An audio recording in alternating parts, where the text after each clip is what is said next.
Hi, everyone, and welcome to today's CFO Leadership Council program, From Inefficient to Indispensable Automation and Outsourcing in Action. We're honored that you're here with us today, and a special thanks to Personiv, today's exclusive webcast sponsor. My name is Kimmery Haggerty from the CFO Leadership Council, and I'll be facilitating today's session. And a quick shout out to my team member, Nancy Ellers, who is working her magic behind the scenes. And we just want to go over a few housekeeping items before we get started. Your lines are muted. However, we encourage all of your questions. So please type them in the questions area and we will ask your question on your behalf during the Q&A portion. Today's program does qualify for 1 CPE. To receive the credit, you must be a current council member and answer all 4 polling questions. Also, when you sign off today, a quick survey will pop up. Please rate your experience as your honest feedback helps us reach further. And if you're not a current CFOLC member and are interested, we want to connect. Annual membership gets you instantly connected with 2,500 finance peers and includes CFO Connect, our members only forum. It includes virtual roundtables by industry and much more.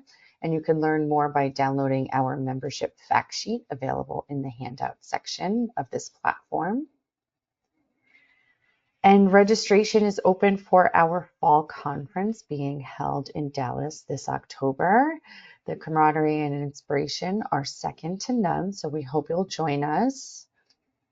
And we're also very excited for our very first Finance and Accounting Technology Expo in October.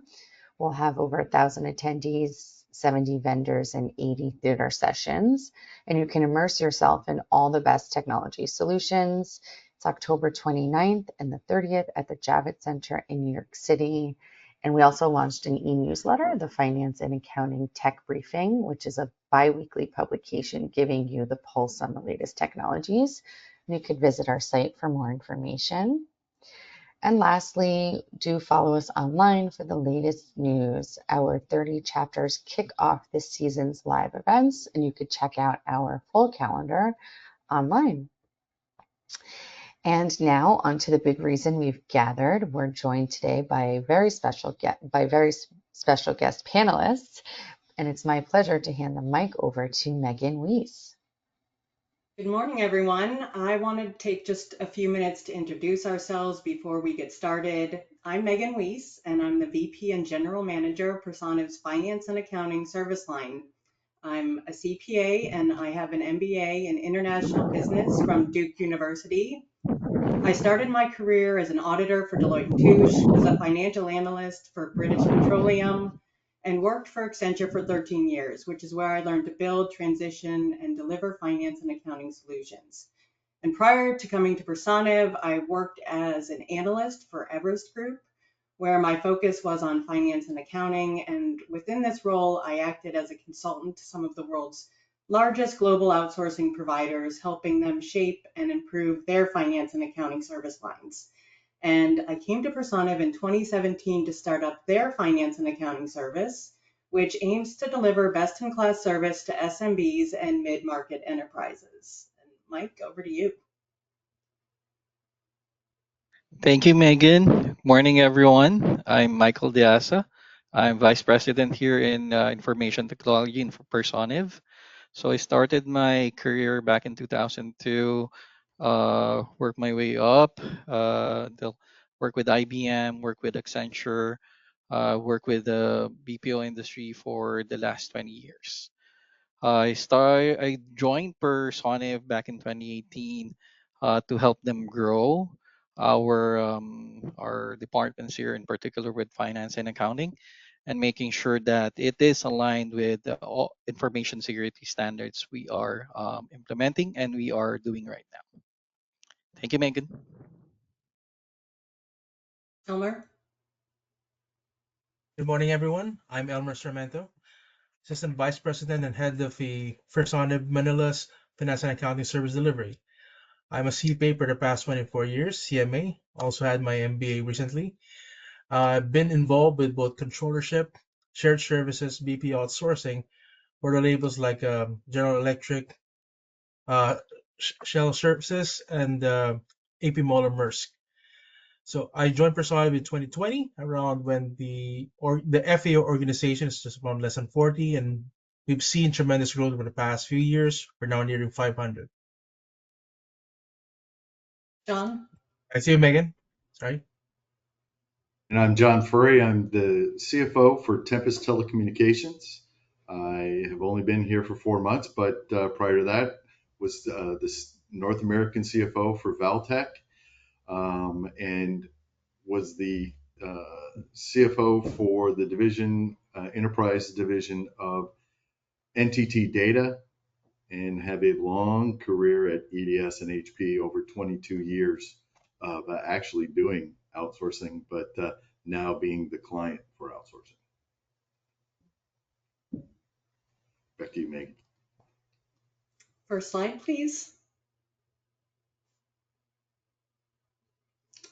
We're going to work our way clockwise around the slide, and I'm sure this comes as no surprise to any of you, but CFOs are facing a multitude of headwinds these days, including but not limited to the ever-present talent crunch, which has been the top 1 or 2 pain point voiced by CFOs for at least the last decade and only seems to be getting worse. And of course, we all feel the economic uncertainty that's been hanging around the last couple of years. This uncertainty is leading to cost optimization initiatives that include headcount reductions and fewer investments, both of which do nothing to prepare an organization for growth once the economy does turn around and will leave them scrambling to catch up. There's also the pressure to automate and implement AI. According to Accenture, a remarkable 80% of financial operations have the potential for automation, which could free up significant percentage of employee time to focus on things like strategic initiatives, analyzing data, deriving insights, etc. And although lots of resources and hype have gone towards digital transformations, few have used technology to overhaul finance yet. According to McKinsey's most recent CFO Pulse survey, only 1% of CFOs have reached this pinnacle and automated more than 76% of their finance processes. The majority of CFOs, at 41%, have automated less than a quarter of their finance function, while 24% have automated between 26 and 50%, and a third have automated between 51 and 75% of the function up until now. So why aren't CFOs automating faster? Well, on top of the process and technical complexity associated with deploying these solutions, 70% of CFOs cited the already demanding workload as the top reason for the pace of their automation, and 2/3 or 67% mentioned that a lack of relevant capabilities within their finance teams was to blame. Which brings us to our first polling question of the day, which is meant to gauge your biggest pain points. Which of these factors presents the biggest obstacle in keeping your finance team ahead of the curve?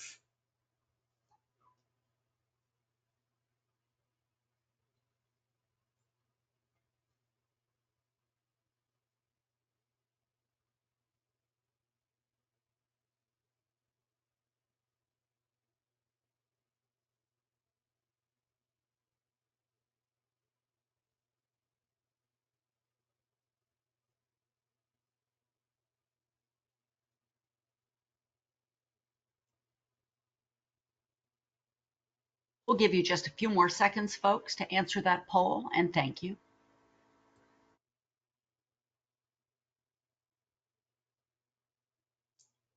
And as we see here, and as mentioned, many of you are having difficulty balancing your daily tasks with strategic initiatives.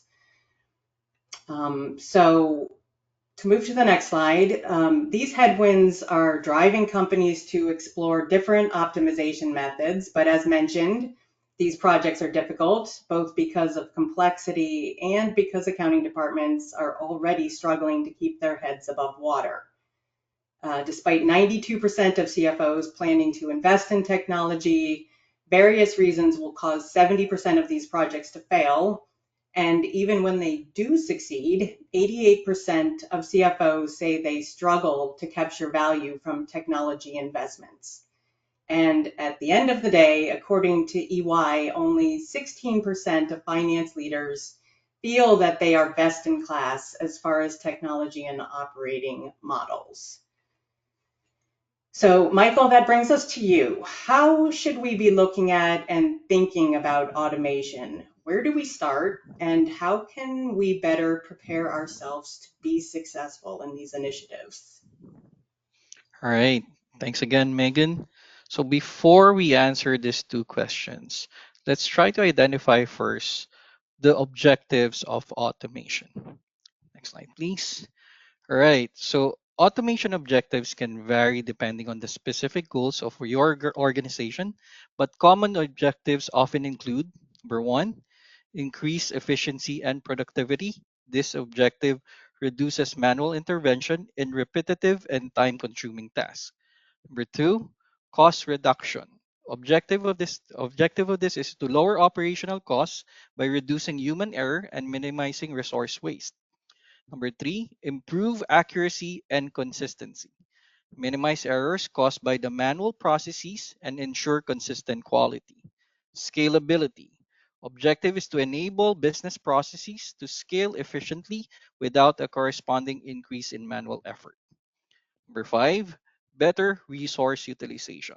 The objective is to optimize the use of human and technical resources we have. Number six, enhance data driven in decision making. This is to leverage automation to gather real time data and insights to help with your decision making. Number seven, improve customer experience. The objective of which is to enhance customer interactions through timely, accurate responses and personalized services. Number eight, increase in agility and flexibility. Enable businesses to respond quickly to changes or new opportunities. Number nine, regulatory compliance. This is to ensure that the business processes that you have are consistently aligned with regulations and standards. And number 10, innovation and new business opportunities. Free up human resources to focus on creative and strategic tasks. These objectives can be applied in various industries, including manufacturing, information technology, customer service, finance, and more. Each organization may prioritize different goals depending on its unique needs. Next slide, please. All right, to ensure successful automation, we follow a structured approach here. Here are the essential steps that we need to take. Number one, identify automation opportunities. The step here is to review existing workflows and processes to identify areas where automation can add value. Number two, set clear objectives and KPIs.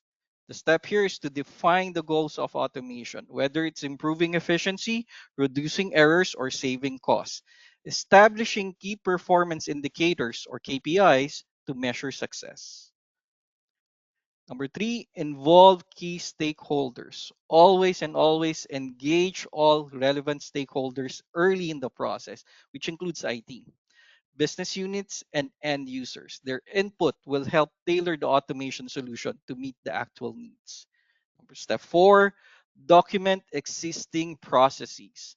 So we analyze and document the current workflows in detail before we automate it. This step ensures that you understand the process well enough to optimize and automate it.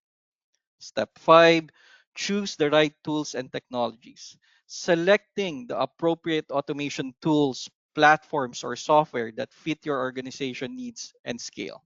Consider factors like ease of integration, scalability, and obviously vendor support. Number six, start small with a pilot project. As an IT, we implement automation on small scale initially, focusing on a specific task or department to test the feasibility on the project. The success here is measure the results and gather feedback during pilot phase to make adjustments before scaling automation further. Step seven, develop and test automation scripts. Step here is to design the automation workflows and develop scripts or rules that will execute the automated task. Test these scripts thoroughly to ensure they perform as expected. Number 8, train users and provide support. The step here is to train the team that will use or interact with the automated system, ensuring they understand how it works and what to expect. Number 9, monitor performance and make necessary adjustments. Once deployed, monitor the automated processes regularly to ensure they are delivering the desired outcomes. Use the KPI set earlier to measure the success. 10, optimize and scale automation. Based on the performance and feedback, fine tune the automation to improve efficiency. Once successful, scale it across more departments or more business processes. Number 11, ensure security and compliance. This is to integrate security measures into the automation framework to protect data and ensure compliance within regulatory standards. And then lastly, review and iterate. This step regularly reviews automated process to ensure they are still effective as the business needs evolve. By following these steps, business can ensure their automation efforts are both effective and aligned with the strategic goals, minimizing the risk while maximizing your benefits. Next slide, please. In this slide, I have identified 4 departments that we can ideally start the, our automation. So first off, finance. Automating invoice processing, expense reporting, and finance reconciliations. In human resources, we can automate employee onboarding and offboarding, payroll management, and leave management. For information technology, we can also automate routinary maintenance tasks, password resets, and even software deployment. And then lastly, for customer service, we can automate the responses in our frequently asked questions, ticket management, and customer follow-ups. Again, by starting small, focusing on high impact areas, and scaling up gradually, automation efforts are more likely to succeed and gain widespread acceptance within your organization. Next slide, please. Turning it over to you, Megan. So that Thank you. brings us to our next polling question, which is, what is your current level of automation in finance and accounting processes? And this is just meant to gauge where you are on the spectrum.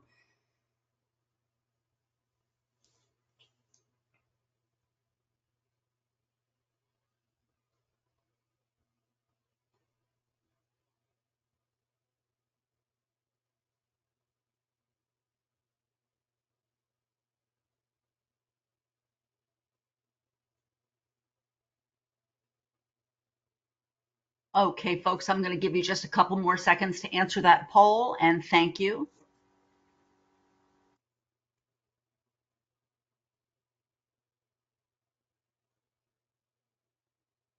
So as we would expect, very few of you are fully automated, with the majority falling in partially automated to minimally automated.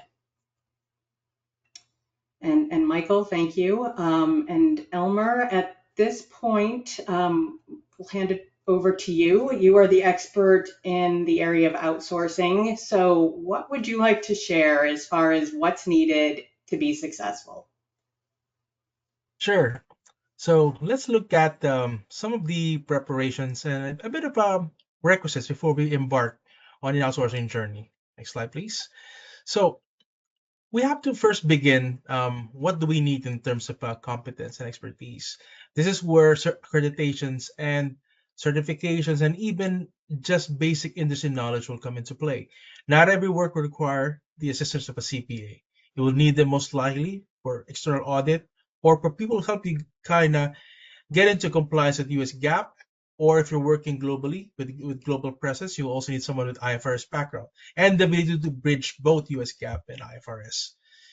But for some particular process like AR, AP, this is also where experience will come into play. An outsource provider that has a proof of concept, ability to merge both process, people, and technology would be something that you want to look at in terms of compliance knowledge. Expertise and specialization. Do you need someone just a GL background, Or do you need like niche abilities, FP&A, for example, cash management accounting? You might want to consider when outsourcing, will the provider be able to deploy diverse skills and experiences suited based on your evolving business needs? And on technology and software, this was covered heavily by Mike Diaz earlier. It's if you're looking at someone can also embed technology in the mix. As the company grows even more complex, that's where gradually we began to integrate automations whenever needed to do away with most of those highly repetitive tasks. Communication and collaboration, this is something we cannot really discount. When we would outsource, we also want to work with partners who can at least communicate well in terms of best practices, can tell us what we can do, where we can do better, what are the opportunities for improvement. And this requires someone who can both partner with us, both verbally, written, in a way they can express all of these things as an added value. Scalability. If we do, for example, consider transactional process as a starting point, normally that's where things begin. Can the provider also grow along with the business? Can they align their operational metrics to coincide with the organizational objective of the company who want to outsource? You want to have a partner that will be able to grow along with you as well. Next slide, please.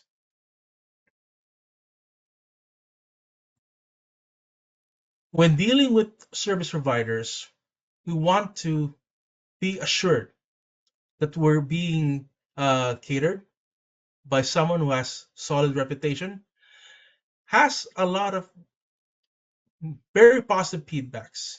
We want to invest on outsource providers that will be with us for the long haul, and thus reputation matters. We also want to, as a minimum requirement, is our data secured?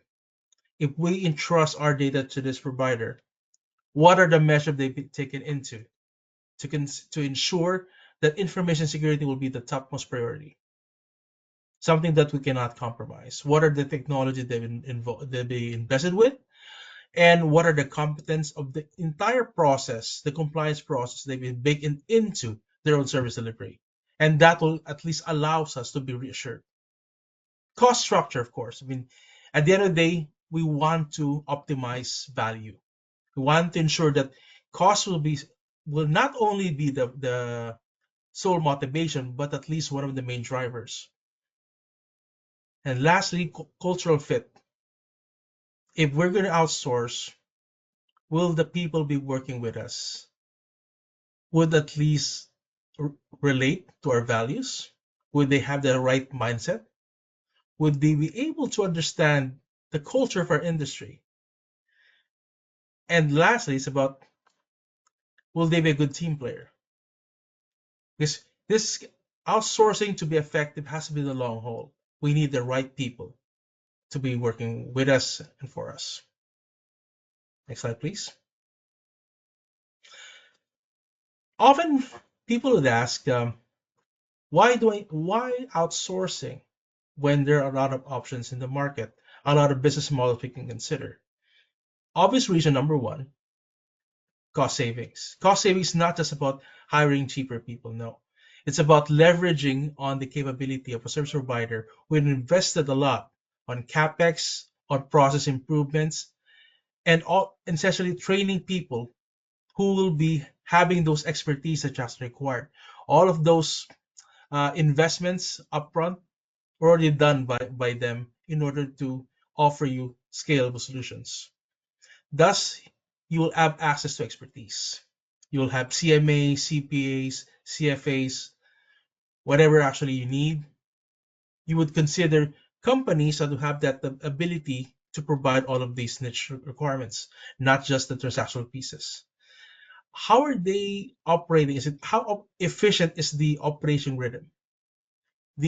It's like choosing like a provider that can do with less.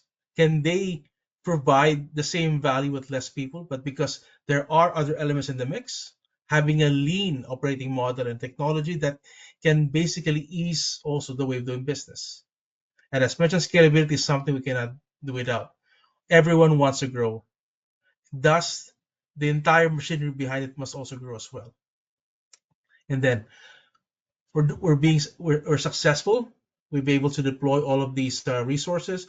Everything's being turned out properly. We close our books regularly. We get our reports as we needed them. But again, do we have a quality control framework?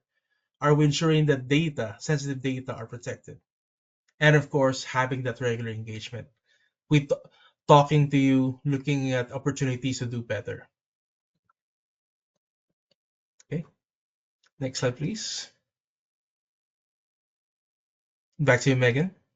Yep, so that brings us to our next polling question, which is which finance and accounting function, if any, would you consider outsourcing to improve efficiency?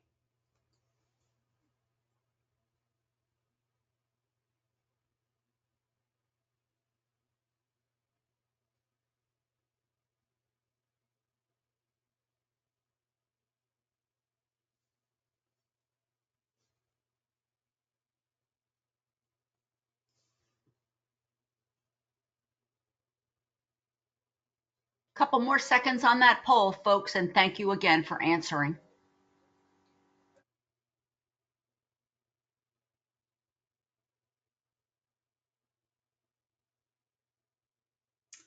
And as expected, most of you would consider outsourcing things like accounts payable or accounts receivable or more of the transactional accounting processes.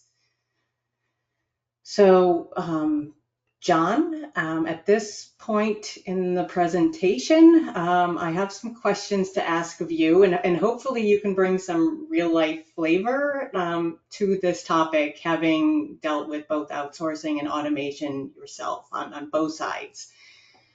So to start, what specific finance functions did you initially identify as ideal for outsourcing or automation, and why?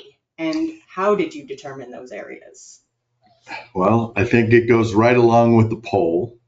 AR and AP were the first things to move.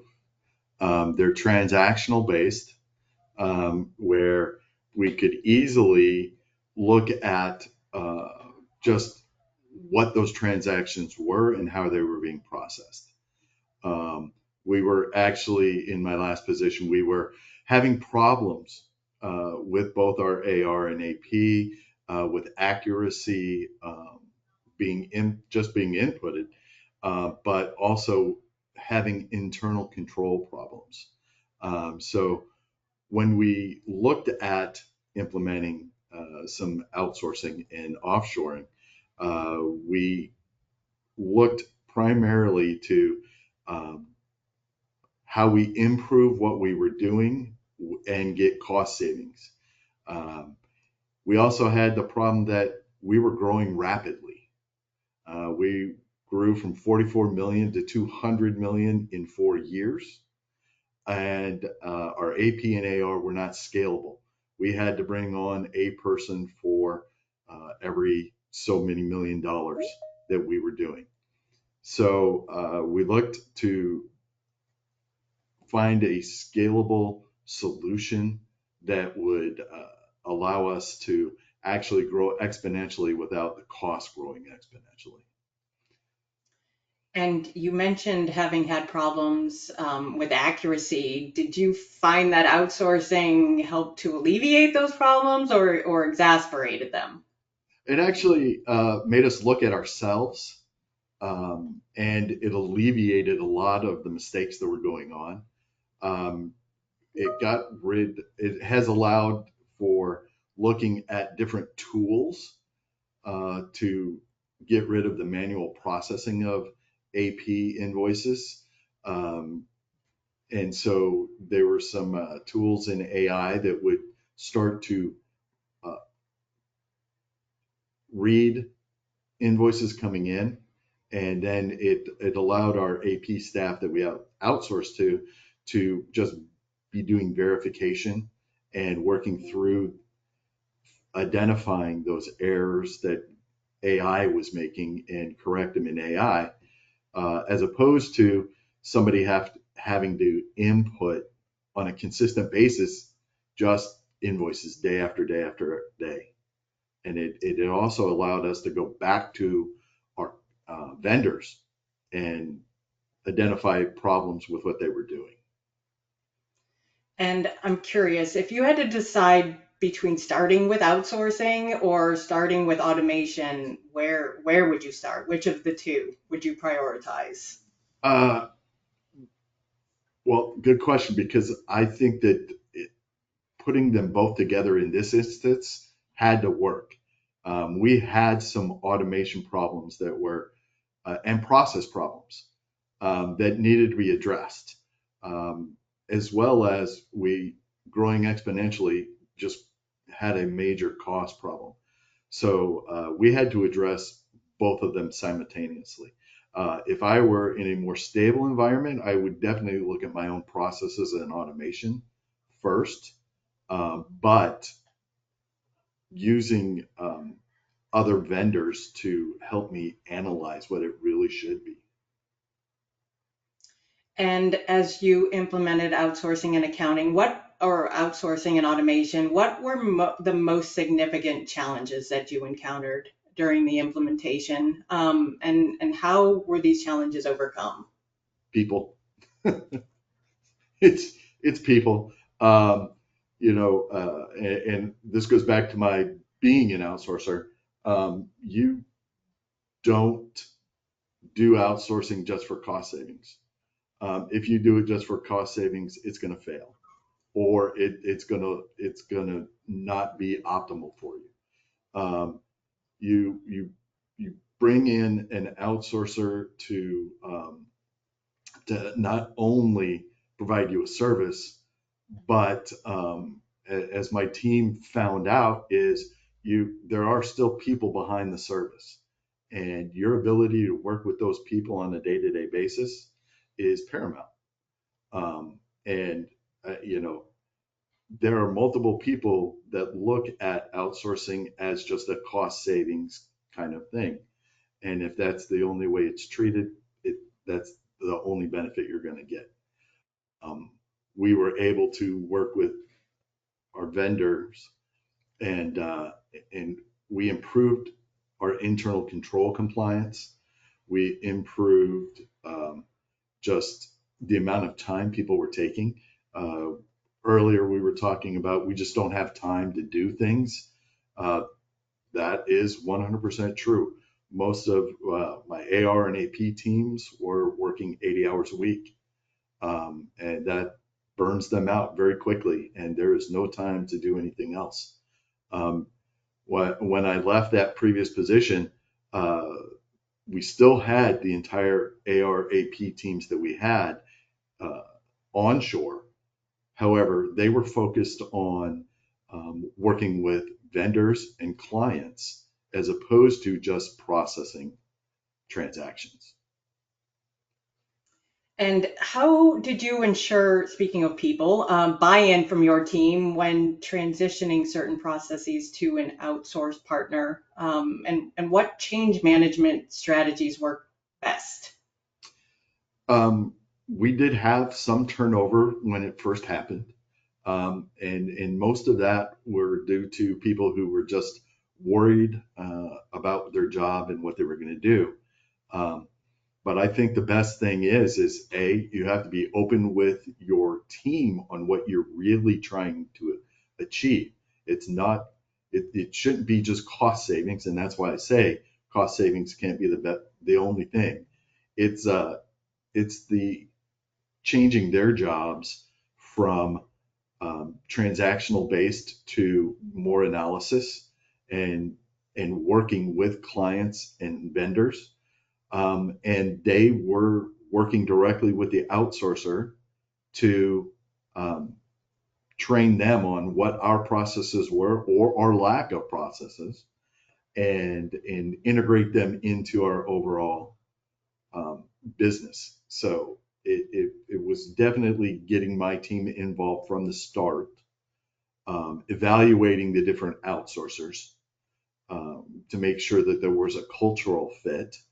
And then and after that, they use the byproducts of what comes from the outsourcing to do their analysis. And you've touched on this a bit, but what measurable improvements have you seen in terms of efficiency and cost savings and accuracy since you implemented outsourcing and automation? Are there specific KPIs that you can point to? Well, our accuracy improved. We were when we started outsourcing, the $44 million had grown to 120.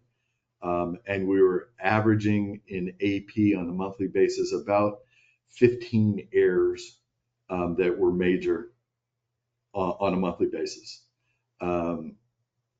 We got that down to 0, actually, doing procedures and AI and working with a third party. And the team actually then started to be able to start working on what our costs really were, who we were spending money with. So the AP team switched from processing to really more of a procurement team because they were able to analyze the actual cost numbers that were coming in and how we were spending. AR team, we had significant improvement. We had on average about 50 AR or invoice errors every month. We did about 250 invoices, and about 20% of them had an error in it of some form or fashion, simply because there were manual processes in invoices going out. Still have some of those errors, and it's simply because the system that we had would not allow for customization for clients. So we still had some things that could not be automated. The team in the outsourcing was able to just get a consistent process where they caught most of those things. It was the internal control that would catch the rest. But the former team in AR was able to catch everything before it actually went to a client. Of those 50 previously, about 80% of them actually made it to the client before it was caught. And so after moving AR, I think we had 2 in a year. They actually made it to the client. And have you outsourced any of the higher end processes like general accounting or? We had just done general accounting, yes, and that was a 1-for-1. So we, with the outsourcer, identified a senior accountant and worked directly with the controller in the U.S. And she treated her as if she was just one of her normal team members.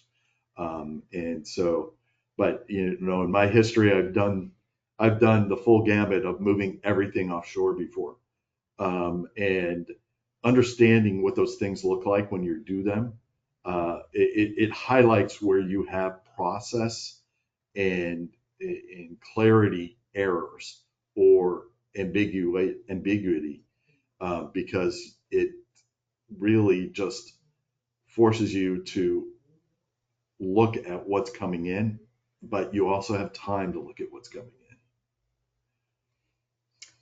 in. And last question, but what advice would you give to other CFOs and finance leaders who are considering this path of a combination of outsourcing and automation? What have you found to be the best practices? Well, first thing is it's not just a cost play. It's not a labor arbitrage. It is not just saving. You need to look at the full extent of what you get from outsourcing and automation. There are things that you will learn more and more around, processes, best in class. There are people that will make sure that you have compliance. There are definitely compliance issues that most companies have that they don't realize they have, as well as The biggest thing though is cultural fit between your company and whoever you're going to go do business with, because you've got to be able to pick up the phone and call each other or talk on a daily basis. When everything is, just about cost, all you're looking at are the numbers. You don't see the benefits that you actually derive that aren't dollar denominated. Thank you for sharing, John. Appreciate you being here with us today.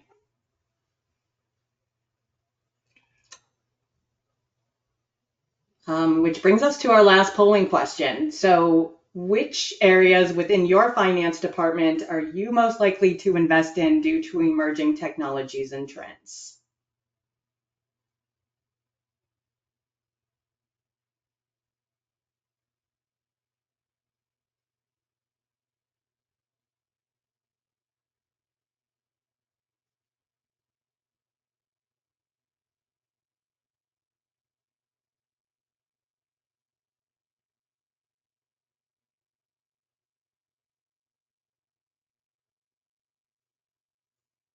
While those answers are still coming in, I thank you for your participation in the polls today. I'll give you just a few more seconds.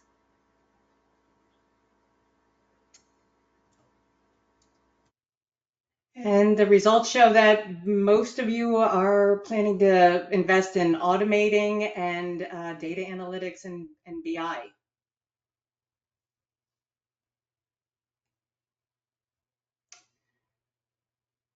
So just a bit about Personiv before we open it up for questions. So we outsource teams as small as one, and our biggest is 150. We provide access to top talent at half the cost. Our talent is 100% dedicated to a single client, meaning there's no rotating talent behind the scenes after they've been trained, and our accountants all have accounting degrees and learn GAAP. They just happen to be sitting in the Philippines.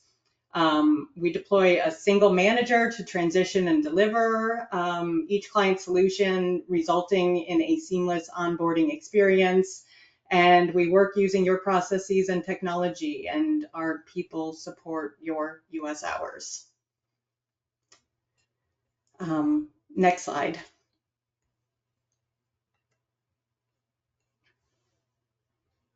So with that, we're going to open it up to the Q&A section of this presentation.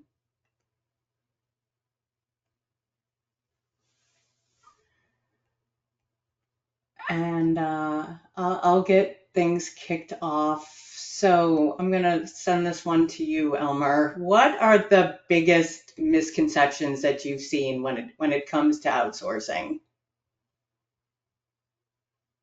I guess primary misconception about outsourcing, number one, is that you can only outsource highly transactional processes like AR and AP, because everyone begins there at some point. It requires a level of trust before they wanted to, for you to touch, for example, like more on the reporting stuff, more on highly knowledge driven rather than process driven. But the truth is, the outsourcing industry has evolved a lot over the past decade or so. We have people who can basically on the fly, they can run your month and close process, can basically prepare your management pack, run FP&A, budgeting, forecasting, variance analysis. So those are all on the table when we consider outsourcing, as long as we're dealing with the right partners. So it doesn't have to start with transactional, but if it helps you getting a sense of comfort, before basically getting your feet wet before literally diving, then yes, you can start as a very simple task of billing or vendors payments. And our next question is, this is for Mike and John. If you have any advice, that would be appreciated too. But it's, how can I start automation with AI for invoice and estimate entry? It's a construction company, and they're trying to wrap their heads around the first steps of automation. There's no integration with the CRM. It's wondering if you should start with a better ERP system before moving to accounting processes. Yep. Thanks, Megan. Before I hand over to John, yeah, my take here is, yeah, go ahead with a better ERP system before integrating your accounting processes. So a more robust ERP system that can integrate invoicing and accounting, which is specific to the construction company, might give you more flexibility, and future automation efforts might be easier. With QuickBooks Online, it has an open API and is supporting a wide range of automation tools now. So soon as you have a better ERP system running, I think it's easy for you to integrate your QuickBooks Online since it has an API. It can support API. I think one of the first things that I always start with is basic process, basic how we do things, and then determining how to automate what we do. Um, because you want to make sure, and I do agree, you need to move to the ERP, a new ERP system. However, you can spend a lot of money on an ERP and figure out it's not the right one for you. Um, and so it very quickly and rudimentarily um, document how you do things, how you do your accounting processes, and make sure that whatever you're going to move to in an ERP actually fits how you run the business. The next question is for Elmer, but what types of businesses are most conducive to outsourcing? Is there a specific type of business, size of business? Actually, given the type of client profiles we had, it's pretty much every industry it can be done. It's not about a particular industry. And in terms of size, I think Megan mentioned earlier that for Personiv, I think we're one of the few companies that can actually service clients even with just 1 or 2 FDA requirements. Some would have like a requirement like before they would contract out there, they would at least ask for a deployment of about 100, 300 for the bigger players. But in our experience, anywhere from 1 to more is actually doable. It's just going to be based on how we kind of scale the business. So we can, it's either 300 or 1, doesn't matter. We can provide. And the next question is, what are major challenges that we could face with outsourcing and how to avoid them? So Elmer and John, I'll let you chime in on that one as well. One big challenge in outsourcing is number one is the readiness mindset. Often we see some expectation not properly established and managed, and therefore sometimes the client would have some expectation that wasn't set forth clearly. And thus, it's important for the provider to have this entire transition process to map out all of those requirements, even those unspoken requirements. Often that's the gray area that often we will find some dissatisfaction. This aside from the obvious table stakes like SLAs and other metrics, what are those key objectives that may not be spoken, but we will eventually come out during transition? And that way we can avoid all of those um, I guess dissatisfaction overall.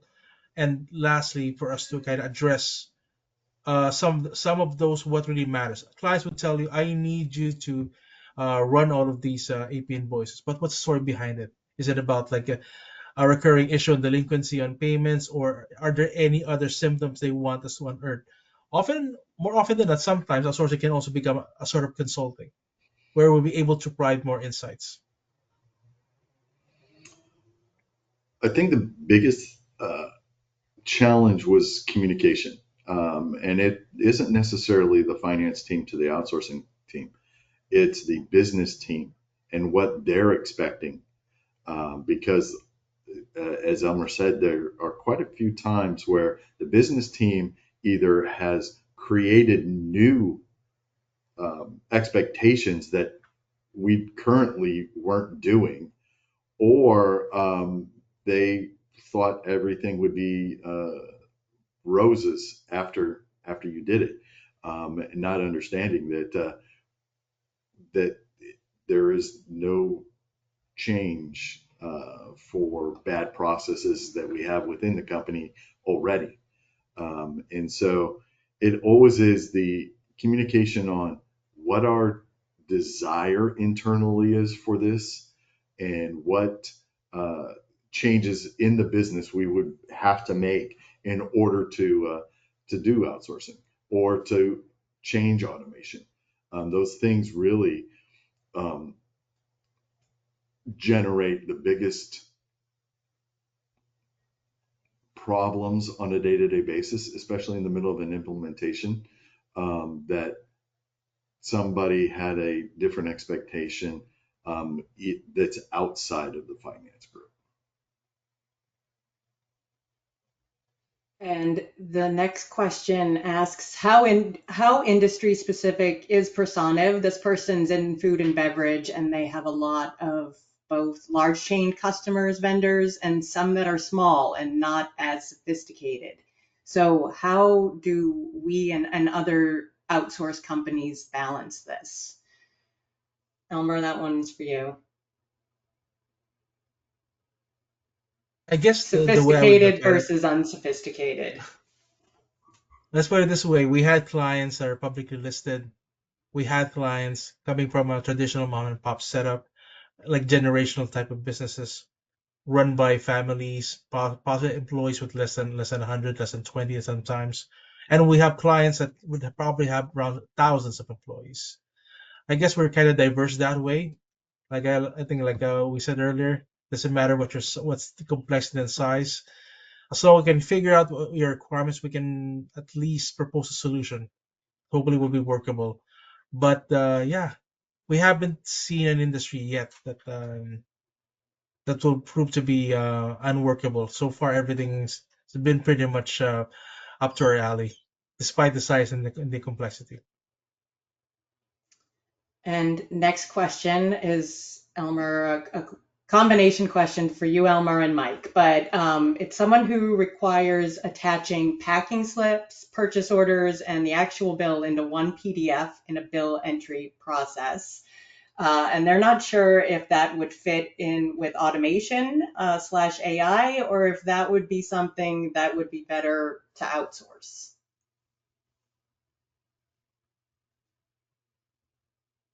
Is this about the physical attaching of packing slips? It looks like it's attached into a PDF, so virtually attached. I think I had some experience on this one, not with Persona, but when we were handling the AP process for US-wide hotel and casino. The best practice we had there, instead of attaching it in one PDF, was separate into different PDFs, and therefore we create different document types. And in a way, it allows whoever managing the mailroom of the business can identify what type of document is it. Is it an invoice? Is it a PO? It allows better matching of documents, for example, running AP. If you're gonna lump them in one PDF, the difficulty right there is searching for a specific document that you need. You need I would suggest, this is a practice I kind of learned. Have one centralized mailroom. Have someone scan those documents on document type. Are they PO invoice, non-PO invoice? Are they the actual PO? Thus, are they the warehouse receipt? So it allows easier indexing of documents and storing them in case we need to reconcile data. And it's going to be much more difficult doing that if everything is lumped in one PDF. Maybe Mike would have some software automation ideas here. Yeah, Elmer, you're spot on that. I would like to answer this question in more on how do we automate this. So yeah, we can automate this.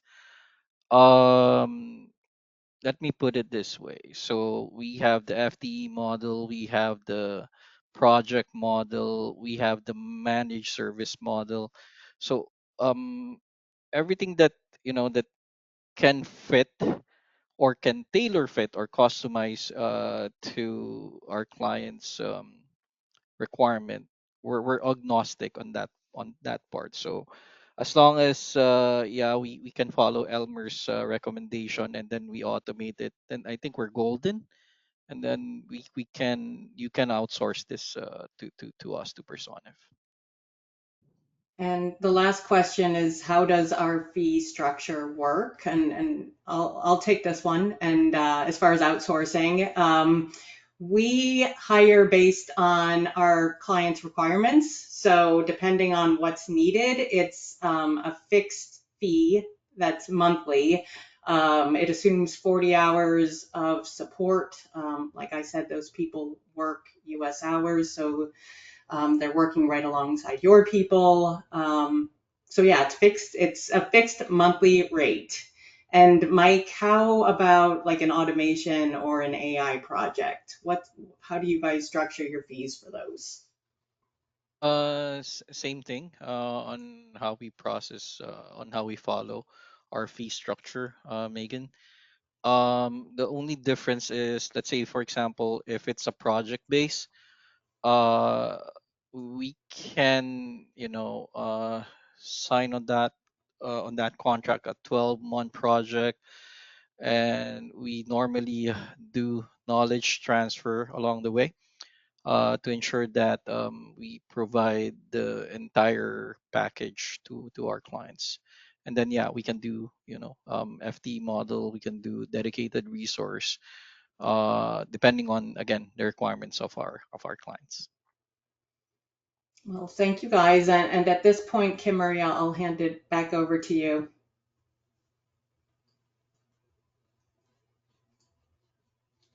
Well, thank you, everyone. And thank you for everyone for connecting with us today. And a special nod to all of our panelists and, of course, the entire Personiv team. I'd like to think this is just the start of a conversation. If something piqued your interest or you need clarification on any points made, please connect with the team here. Also, look out for our post-event email, which will include a link to the full recording, this slide deck, and more information on Personiv. This does conclude today's program. So until next time, stay well and stay connected, everyone.